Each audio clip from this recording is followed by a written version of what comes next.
Good evening and welcome to this evening's episode of Focus on Education. I'm Ben Stevens, a member of the Board of Education and your moderator for this evening's conversation. With me, I have Dr. Larissa Henderson, Judge Hunt, and also Mr. Bruce Lay. And we'll speak to each one of them, and today's topic is about truancy.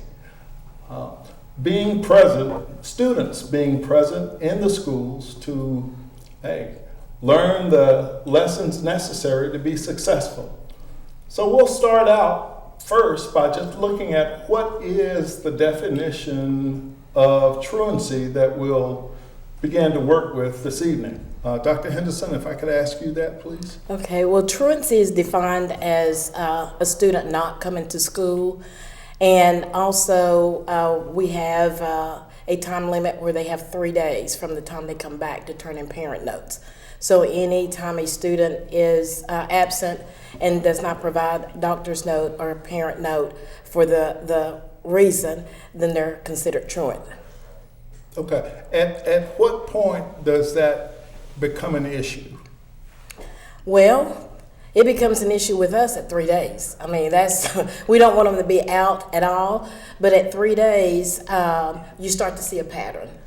And then we have a state policy that required all the school systems to come up with a tiered system.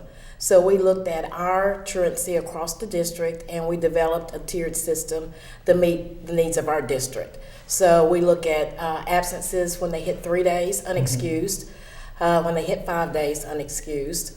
When they hit 7 days, unexcused, we have a truancy support meeting where we gather them all in and we talk to them about that. And then when they hit 10, then we tell them at that 7-day meeting that we don't have any other recourse but to file a truancy petition, which goes to juvenile court. Okay. Mr. Lake, now, when the school system contacts the parent, is a call made, or how is that done? Basically, when we invite a parent to the truancy review and support meeting, the parent is going to receive a letter from Dr. Henderson's department. It's basically going to tell them all the details, the time, the place, and we're going to invite them and their child to come to the meeting. But also to make sure they get the message, they're going to receive a phone call from either me or Dr. Hebrar. So we send a letter, and we also make a personal phone call. And once again, just highly encourage the parents to please attend this meeting. Okay. From earlier conversation, the tracking of the absences is done automatically, or? Yes. And could you explain that a little bit to me? Okay, our database that we use for attendance, which is scoured, defaults to present. So if a child is there, there's no code put in because they're present. It's when the child is absent that a code is put in. If they have brought in a note, then it's an E for excused. If there's no note turned in, it's a U for unexcused. We give them 3 days after they come back to turn in the note or present a doctor's note on that end. If there is a illness going on, such as that the parent calls and says the child has a temperature, throwing up, then our health protocol says don't come. But we need to still have a note or a doctor's note to excuse those. Good. At any time, the parent may want to have a conversation with the school. Do they contact you or the principal, either, both? We would recommend they either contact their grade level principal, the guidance department, but before they ever get to us, before they're on our radar, they have already received multiple letters, multiple Sky Alert messages saying that your child is basically, they now have 3 unexcused, they have 5 unexcused absences, they now have 7 unexcused absences. There's also been a meeting where basically school personnel has met with the student and the parent, and they have completed a contract, and the contract just says, hey, moving forward, I'm going to be at school every day humanly possible. And then if the student continues to accumulate unexcused absences, even after the contract, then there's an assessment completed on the student, basically trying to determine Why is this student missing school? Why are we earning the unexcused absences? What are the barriers? What support can the schools provide to assist the students? So before they ever get to the meeting with Dr. Henderson and myself, once again, there have just been a minimum of 10 contacts made one way or the other, whether there's a letter, a phone call, an automated phone call, a conference, or assessment meeting. So there are lots of contacts. Okay. One thing I wanted to bring up was just recently there has been a change in the state regulations in regards to truancy and setting up the tiered system. Could either of you kind of explain where our school system is now in regards to that, and what does that mean for the parents? Okay. Well, as the attendance supervisor, the state sets up yearly meetings. So I got the news ahead of time that this was coming forward. So we came back and I said something to Mr. Lay. We sat down and came up with a plan. And we also have our truancy reporting steps that we send home at the beginning of the school year. It's also in the discipline handbook, code of conduct, so the parents know. But we let them know that with this tiered system, we have to go through all these different steps at the school level and the district level before it gets to Judge Hunt. If we have not gone through those steps, because he's aware of the steps too, then he's not going to put him on the docket to appear for him for truancy. So we make very sure that we go through and do those steps and everything. So when he gets the packet I get the packet first from the school, probably depending on how much information and how many days absent and all that, maybe about 10, 12 pages from the school. Then I go through, and I'm the one that files the petition, and I go through and run the attendance again. I also run the Sky Alert message system that shows me how many times the phone calls have gone out, any other documentation that I may have. And then it goes to juvenile court. So I'm thinking probably by the time it gets to Judge Hunt, it's about 40 pages long with all our documentation intact. Yes. And to add to that, we take serious. I mean, we don't want to refer students to juvenile court for truancy petitions. I mean, that concerns us. That's not our intent. That's not the first step we want to take. We also realize, it puts a parent in a tough place. If we file educational neglect charges, actually we don't file it, but if the court system files educational neglect charges against a parent. So we already had really a similar tier approach in place. Right. So when the state decided this is what the tier approach would look like, we had to make some adjustments, but we did not have to start from scratch. And we have figured out, or we have witnessed with a lot of parents, just having that personal contact, bringing in those parents, bringing in those students, talking about attendance, talking about the importance of attendance, offering support, once again, looking at the assessment, what is causing this. In other words, just building those relationships, working with parents and working with students. We have far more students who are starting the process and it ends because their attendance improves quickly than we have actually coming to our meetings. So I just want parents to know up front, the last thing we want to do is to send a student to court or to send a parent to court. All we really want is for that child to come to school, because we know that is just essential for that child to reach their potential and be successful. And as I shared with you before this meeting, I look at data a lot about attendance. If your child is chronically absent, which is 10% of the school year.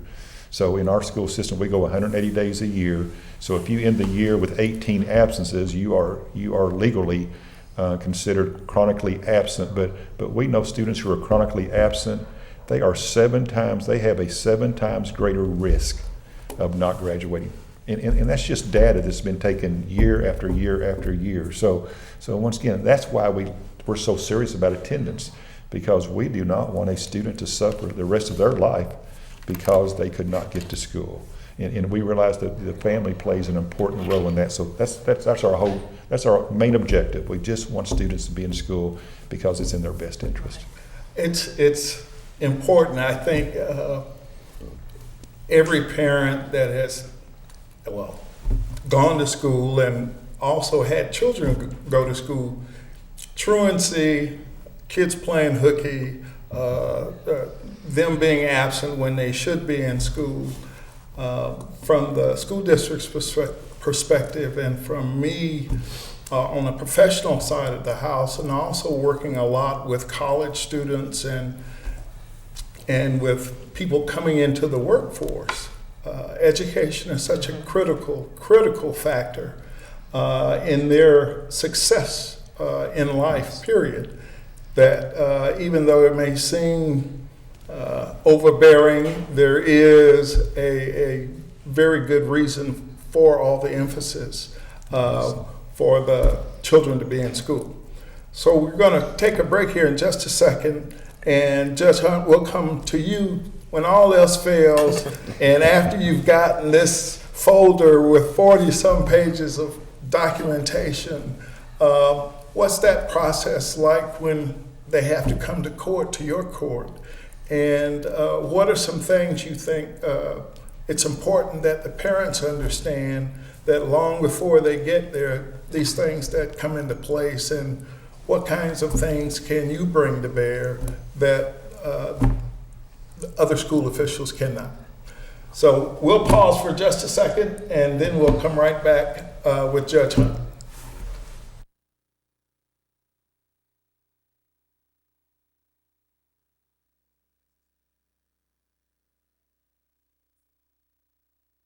Thank you. Thank you, and welcome back.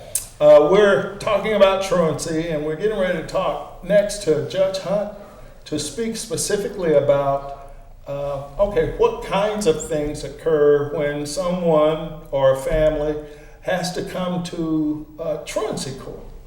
Judge, thank you so much for taking some time to share some information with us.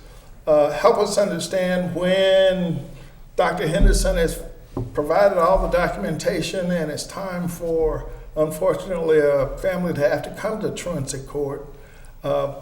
What's that process all about? Sure. Thank you for having me.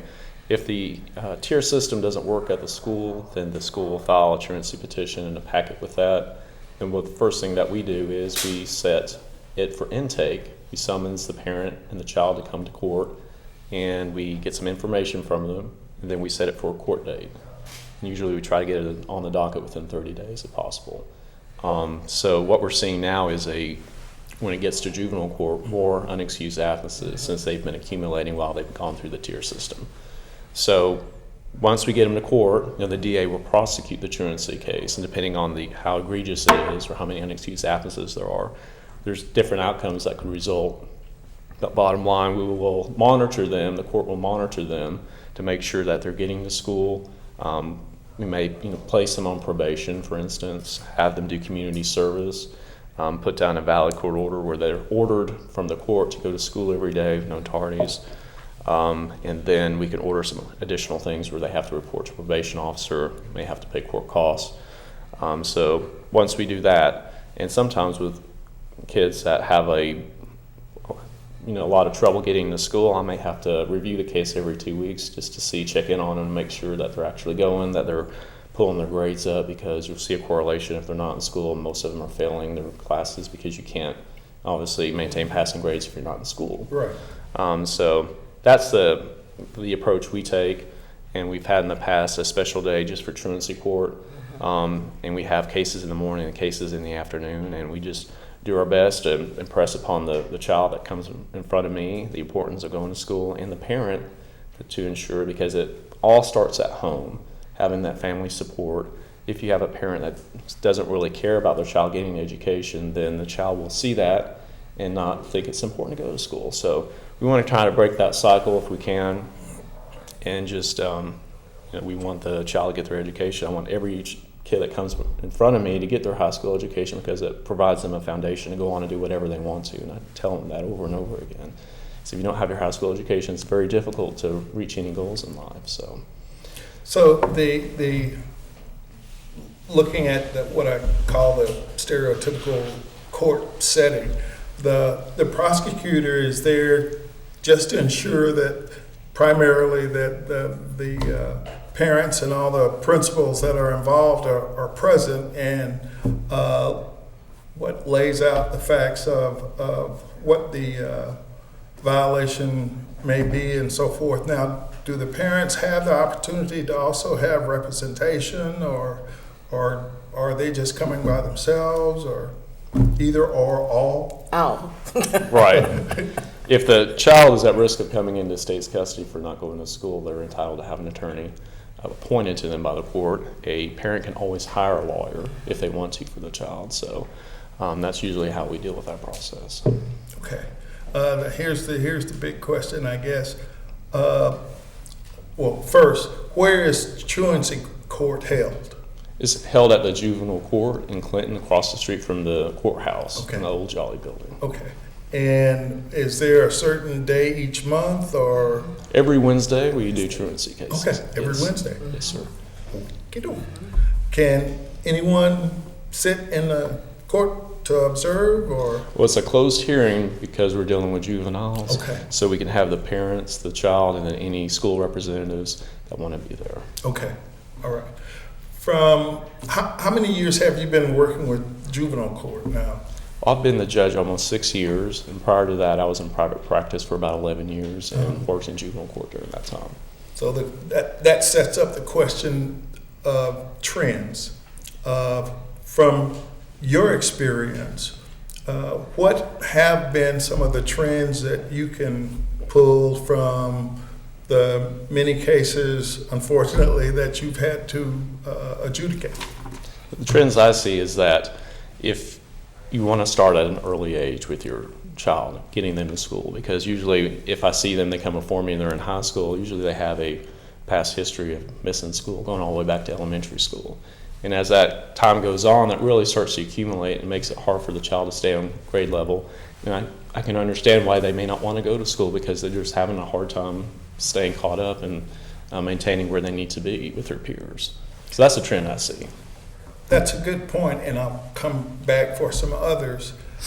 One thing that I want to make sure that every parent knows is that the school system will do everything in its power to help any family that has issues with the children, just trying to get the children to school.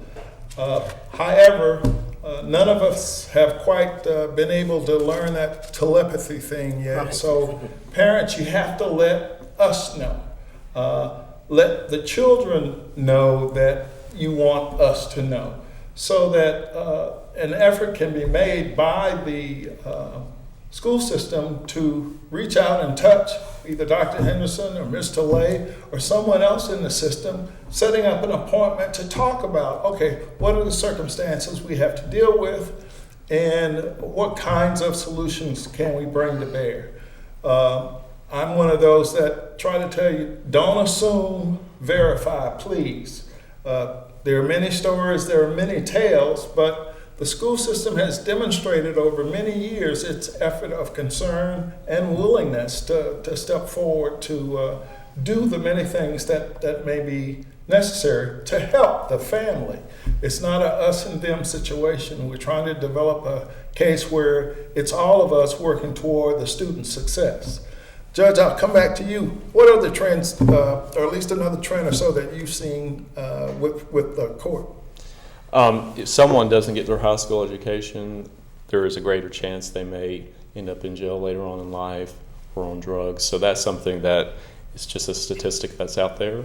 So even if I don't have a truancy petition before me, if I have just another kind of case, I'm always looking at whether the child's in school. That's something that I think is very important and I always try to address.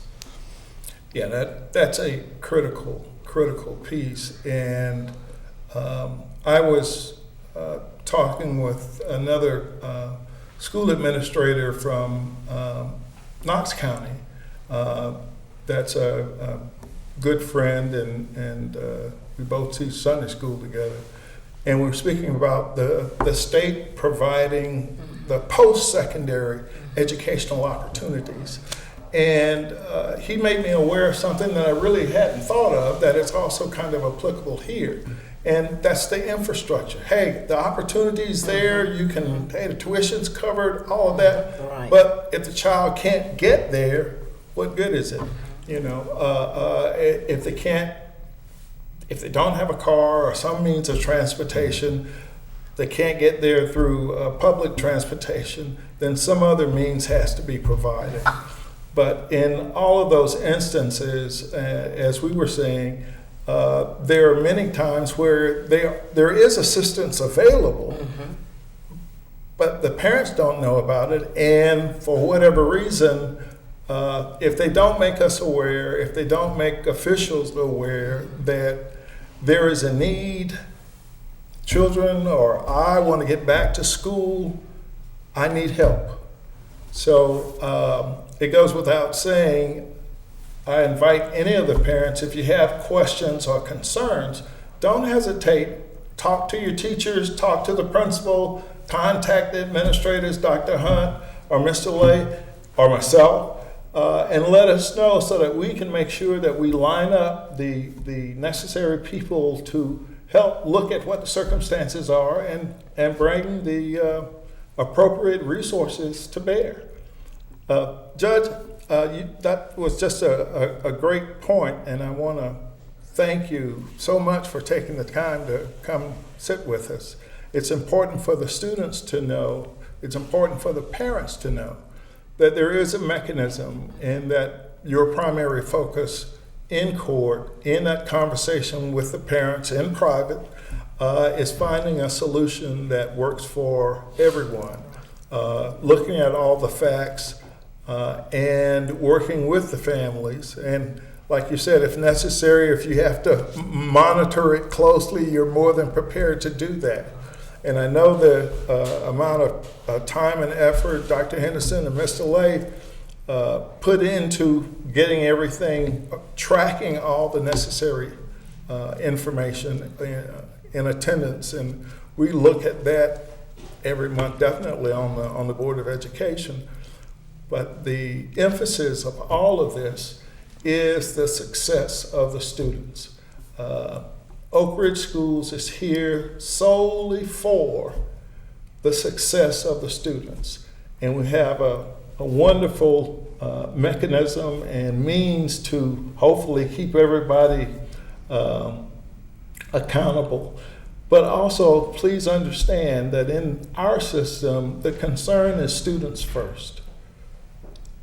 But we can't do that without your help. So in order for the district to get better, then engage with any of us within the school system. We are thankful for Judge Hunt. Dr. Henderson, thank you ever so much once again for taking the time to come share a little something with us. And also, Mr. Lay, please. Once again, I'll try to change up the format the next time, and we'll keep you guessing. And once again, thank you, Judge, for taking the time to share a little time with us. I hope all of you have a little better understanding of truancy. I'm sure most of you already appreciate its importance, but I think more importantly, if you need help, ask. We're there to help, and we could ask nothing more than to help us to help your students succeed. Thank you. That's good?